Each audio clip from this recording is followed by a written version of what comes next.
Is the United Nations relevant to the demands of our time? Can it continue to serve humanity in the face of current realities? Or has it become a relic of a bygone era? Instead of trust, mistrust is spreading. Instead of solidarity, fragmentation is taking root. In place of hope, anxiety fills our global community. We are living, to borrow from the words of the founders of this institution, not in larger freedom, but in growing uncertainty. Madam President, the President of the 88th session of the UN General Assembly, Madam Annalena Baerbock, Secretary General of the United Nations, Antonio Guterres, Excellencies, Heads of State and Government, distinguished delegates, ladies and gentlemen. I congratulate you, Madam President, on your election to preside over the 80th session of the UN General Assembly. Madam President, you can count on Kenya's full support throughout your tenure as you steer the Assembly into the future. Ladies and gentlemen, 8 years ago, in the aftermath of the unprecedented global destruction and devastating war, the international community came together in hope. They created this organization, the United Nations, as a shield against the horrors of war, as a platform for dialogue, and as a bridge to a better, fairer, more secure global community. What is often forgotten or not mentioned today is that the United Nations grew out of the failure of the League of Nations that existed between 1919 and 1945. The League of Nations did not collapse for lack of good intentions or noble objectives. Formed at the end of the First World War and as part of the Treaty of Versailles, it was humanity's first attempt to build a permanent international organization to stop aggression and war and bring nations together. Its ambitions were to achieve collective global security, disarmament, peaceful dispute resolution, and cooperation on humanitarian and social issues. Despite these ideals, the League of Nations failed. The United States never joined, other great powers came and went, and without enforcement authority, its condemnation carried little weight. When Japan invaded Manchuria, when Italy marched into Ethiopia, and when Hitler openly defied its rules, the League stood by, helpless and powerless. By the late 1930s, its credibility had collapsed, and with the outbreak of the World War II, it was rendered irrelevant. Madam President, this history is both a lesson and a warning. Institutions rarely fail because they lack vision or ideals. More often, they drift into irrelevance when they do not adapt, when they hesitate to act, and when they lose legitimacy. To remain relevant, institutions must be reimagined, must be reformed, renewed, and aligned with emerging realities. 8 decades ago, the founders of the UN sought to correct the failures of the League of Nations by creating a stronger, more inclusive organization anchored in the principles of, and I quote, "We the people of the United Nations, determined to save succeeding generations from the scourge of war," end of quote. Today, we are gathered for the UN at 80. The question is unavoidable. Is the United Nations relevant to the demands of our time? Can it continue to serve humanity in the face of current realities?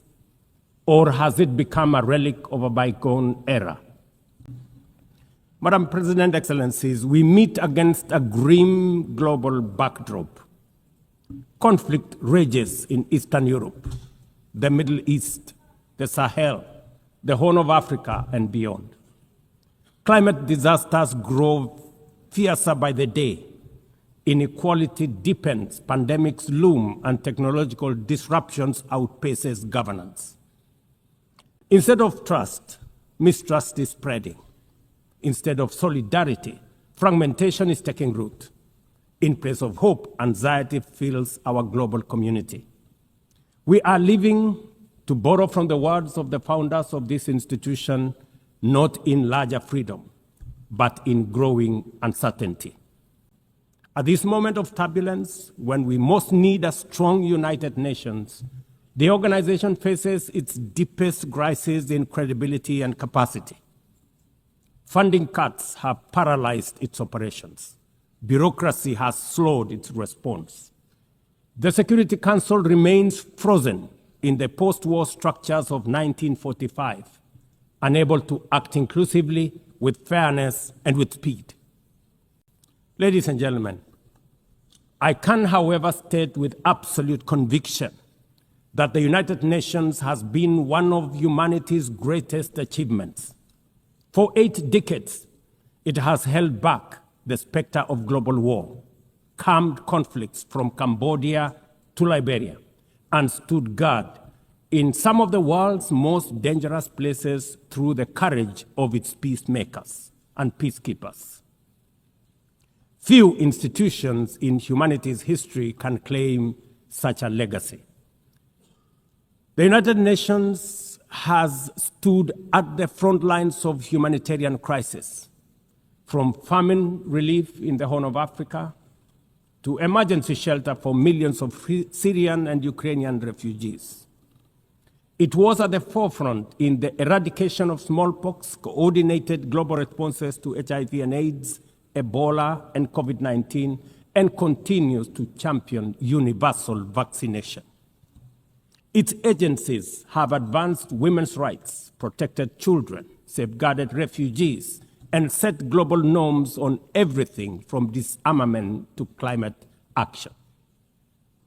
The UN Sustainable Development Goals remain a shared blueprint for human progress. These are achievements no nation could have achieved alone, however rich, however great, or however powerful. And yet, every institution, no matter how noble its origins or impactful its legacy, must adapt to changing times or slide into irrelevance. Today, the United Nations stands at a crossroads of renewal on one hand or decay on another. Put differently, after 80 years, the rhymes of time are calling on us to reimagine the original promise that inspired the founding of the United Nations, and that is the quest for global peace, development, and human rights. But this call must now be answered in a global context that is profoundly different from the post-war era in which the UN was conceived then. We would be denying the cold, hard truth if we say that the United Nations is delivering as it should. On peace and security, its voice is too often drowned by the rivalries of great powers, while some nations simply ignore its resolutions and do as they please. Too often, the UN's blue helmet, once a symbol of moral authority, no longer commands the same respect.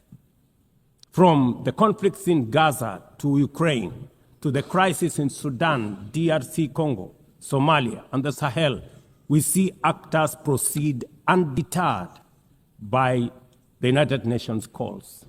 Excellencies, ladies and gentlemen, Kenya speaks from the experience of a nation deeply invested in multilateralism. For decades, we have placed our troops and police in harm's way for peacekeeping missions across Africa and beyond, from Somalia to Democratic Republic of Congo, from South Sudan to most recently in our neighborhood here in Haiti. Over the past 15 months, we are proud to have led the multinational security support mission in Haiti, not because it has been easy, but because solidarity is the essence of the United Nations. Madam President, the mandate of the MSS mission is coming to an end in a few days. As the lead nation, allow me to briefly share our experiences, the successes and the challenges, as both a cautionary tale and a living lesson about the strengths and weaknesses of the current global security governance architecture. For far too long, the people of Haiti called out to the world. Too often, their pleas were met with silence, hesitation, or half measures. Haiti became a tragic reminder of what happens when the international community looks away, prevaricates, or offers half-hearted support. When Kenya responded to the quest for the Haitian authorities, it was in the belief that we were joining a genuinely multinational effort.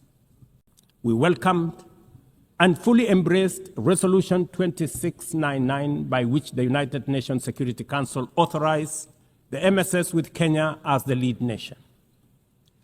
Drawing on our decades of peace support operations, we stepped forward, stepped up, and deployed our officers to confront the rampant menace of gang violence in Port-au-Prince and its environs. Madam President, ladies and gentlemen, the mission has operated in a volatile environment under enormous constraints. It has been underfunded, under-equipped, and operated below 40% of its authorized personnel strength. Our police officers have valiantly shouldered responsibilities without the full logistical support that would accompany any mission sanctioned by the United Nations.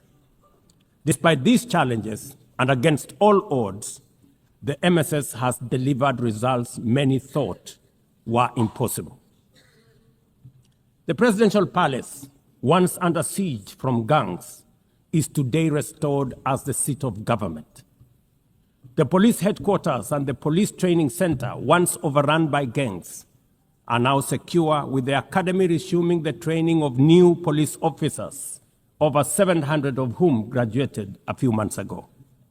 Schools that have been shattered by violence have reopened, with children back in class, learning and progressing. Roads once manned or blocked by gangs have now free-flowing traffic. Cases of kidnapping and extortion have reduced sharply. The airport and the seaport, once surrounded by gangs, are now abuzz with normal operations. Which begs the question, if so much could be achieved with limited resources and stretched personnel within just 15 months, what more could have been accomplished if the United Nations fraternity had truly acted together in solidarity with the people of Haiti? From this podium, I wish to assure all partners and actors that with the right personnel, adequate resources, appropriate equipment, and necessary logistics, Haiti's security can be restored. Gangs can be neutralized and the safety of streets, schools, hospitals, and homes secured. The continued harassment, abductions, and criminal acts undermining the lives of Haitians are unacceptable, unjustifiable, and must be stopped by this organization, the United Nations. Madam President, as the UN Security Council deliberates on the next steps, we must not lose sight of the fact that the situation in Haiti demands sustained, coordinated, and undivided international attention. A careful and orderly transition from MSS is essential to consolidate the hard-won gains so far achieved. I urge the Security Council and all partners to remain steadfast in ensuring that Haiti moves forward on a path of peace, stability, and renewal. Ladies and gentlemen, on human rights, our principle is clear and unwavering. The protection of civilians and respect for humanitarian law cannot be applied selectively. We cannot condemn suffering in one place and turn a blind eye in another.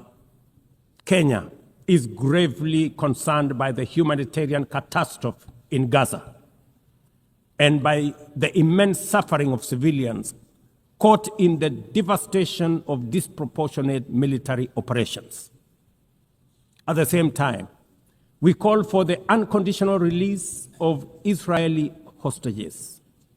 In line with the African Union and United Nations resolutions, we also call for a permanent ceasefire, for strict adherence to international humanitarian law, and for the launch of a credible political process. Only through such a process can the vision of a two-state solution be realized, where Israel and Palestine live side by side in peace, security, and stability. Kenya is equally deeply troubled by the worsening humanitarian situation in Sudan, where innocent citizens are caught in the crossfire of a needless war. We fully endorse the Quad, comprising Egypt, Saudi Arabia, the United Arab Emirates, and the United States, in affirming that there cannot be a military solution and that only political dialogue offers a viable path forward. We join the Quad in urging all parties, including SAF, RSF, and the external actors, to respect Sudan's sovereignty, unity, and territorial integrity, and firmly reject any attempts to divide the country, reaffirming our unwavering support for a unified Sudan for the benefit of all its people. Excellencies, distinguished delegates, those who look to the future with a clear vision know that climate change is not only the single greatest threat of our age, but also one of the greatest transformation opportunities of our time. The global stocktake has made it plain that the world is off track. Current national determined contributions are steering us towards temperature rises far beyond any safe threshold. This is the difference between survival on one hand and devastation for millions across the world on the other. Kenya and Africa are not passive victims of this crisis. We are taking bold steps showing that climate action is not only possible, but can also be the foundation for inclusive growth. We are building a climate-resilient society by embedding adaptation into every sector, from agriculture and energy to infrastructure and livelihoods, to sustainable mining and artificial intelligence. This ambition is visible on the ground. Today, 93% of Kenya's electricity comes from renewable sources: geothermal, wind, solar, and hydro. We are expanding investments in e-mobility, climate-smart agriculture, clean cooking solutions, and green manufacturing. We are also pioneering nature-compatible solutions such as sustainable waste management and circular economy interventions. Africa, too, is uniting its voice. In 2023, in Nairobi, we hosted the inaugural Africa Climate Summit, where the continent adopted the Nairobi Declaration on Climate Action and Call to Action. Just 2 weeks ago, in Addis Ababa, Africa came together once more at the second Africa Climate Summit to reaffirm our commitment and strengthen our ambition for climate-positive growth.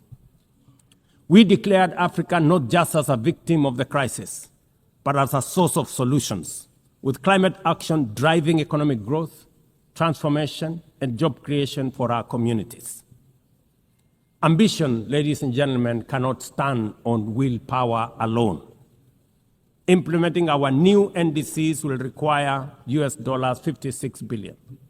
That is why we call on the global community to unlock the $300 billion agreed at Baku, and to accelerate negotiations towards the new $1.3 trillion goal under the Baku-Belém roadmap. Without affordable finance and without reform of the international financial architecture, the promise of climate action in Africa will remain constrained. Madam President, in the aftermath of World War II, the Bretton Woods institutions were created to stabilize the global economy and rebuild war-torn Europe. At that time, their design reflected the power and interest of the victorious nations, who were also their primary shareholders and beneficiaries. The IMF was tasked with upholding the gold standard exchange rate system, while the World Bank was established to finance Europe's reconstruction. Both have since evolved into development finance institutions, but their structures, decision-making, and governance remains dominated by wealthy nations. Today, the global context is vastly different. The global standard collapsed 5 decades ago, and Europe has long since been rebuilt. Yet, the governance of these institutions has not kept pace with needs of a multipolar world, especially the needs of poor and developing nations. The mismatch between shareholders and stakeholders has become starkly visible. For instance, during the IMF's recent allocation of special drawing rights, 64% went to wealthy nations. Just imagine, 64%. With little need for liquidity support. They didn't need the money anyway, but they got 64%. While the poorer countries received just 2.4%. What a disconnect. The imbalance highlights how the very institutions meant to safeguard global finance stability often perpetuate inequality and instability.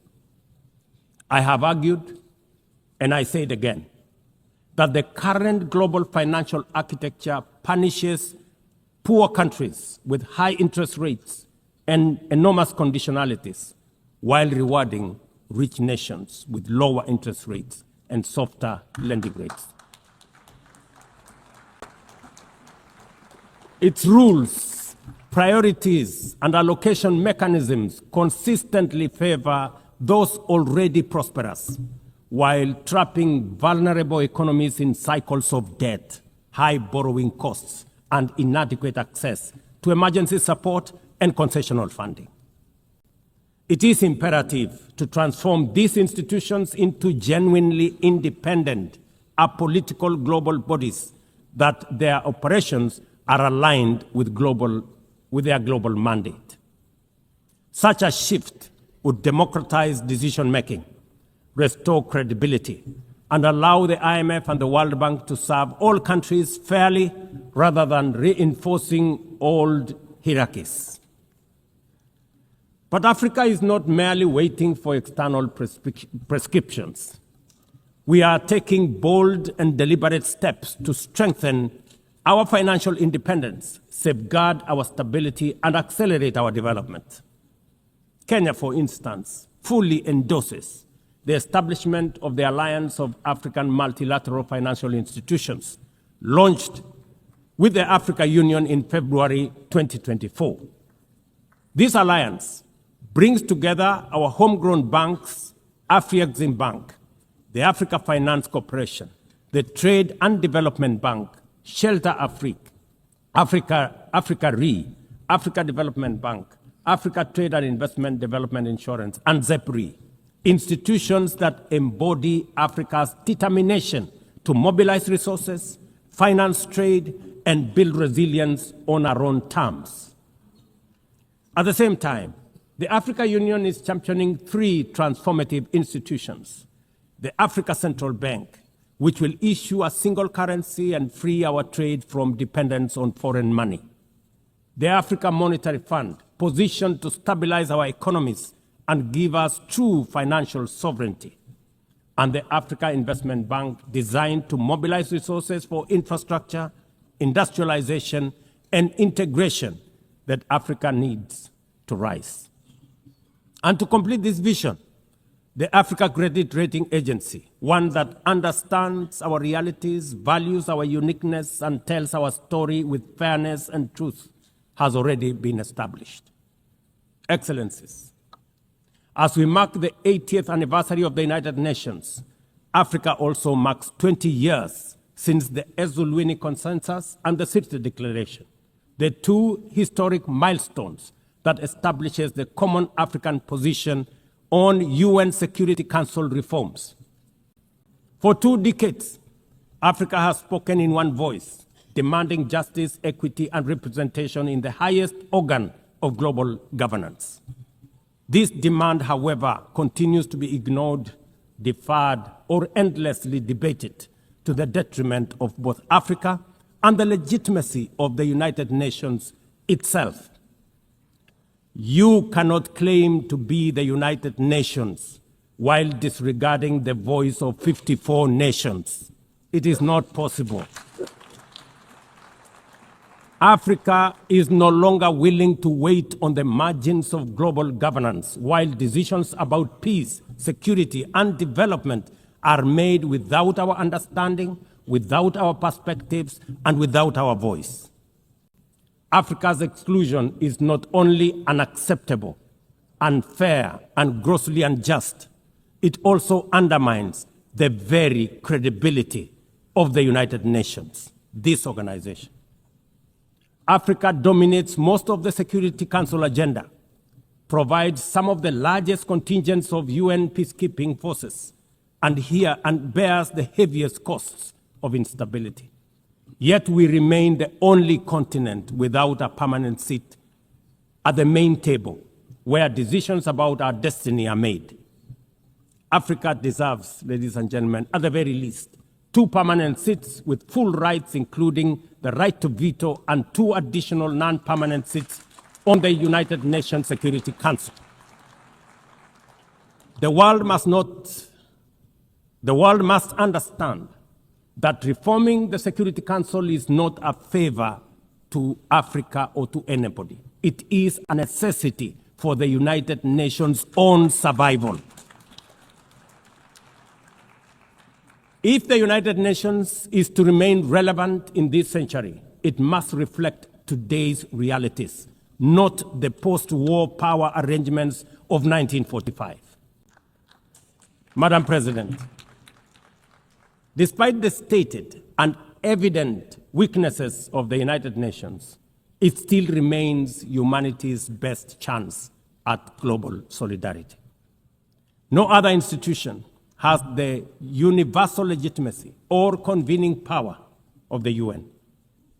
From coordinating humanitarian relief in times of war and disaster, to mobilizing the global response to COVID-19, to driving consensus on climate change through the Paris Agreement, the UN has consistently shown that the world can achieve together what no nation can accomplish on its own, however mighty or great or powerful.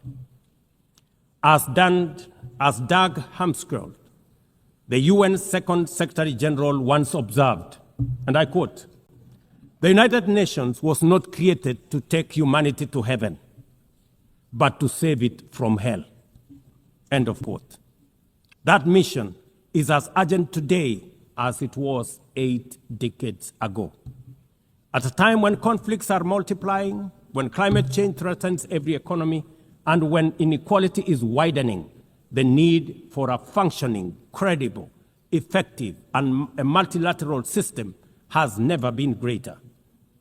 It is through the UN that nations have pooled resources to vaccinate billions of children, to protect refugees from through the work of the UNHCR, and to keep the peace in more than 70 missions across the world. Without the UN, these achievements, modest though they may sometimes seem, would not have been possible. That is why we must resist the temptation to give up on the UN or abandon it. We must make it fit for purpose, reform its structures, strengthen its mandate, and ensure its decisions reflect today's realities rather than the geopolitical map of a bygone era. As one of the hosts of the UN headquarters and the only one in the Global South, Kenya stands ready to do its part to enable the organization to go through this phase of renewal successfully as envisaged by the Secretary General under UN 80 reforms. In conclusion, Madam President, ladies and gentlemen, the 80th anniversary of the United Nations must be more than a commemoration. It must be a turning point for the organization. Let us seize this moment to reimagine and rebuild the UN into a body that commands legitimacy, responds with speed, and delivers justice for all. I thank you, and God bless you.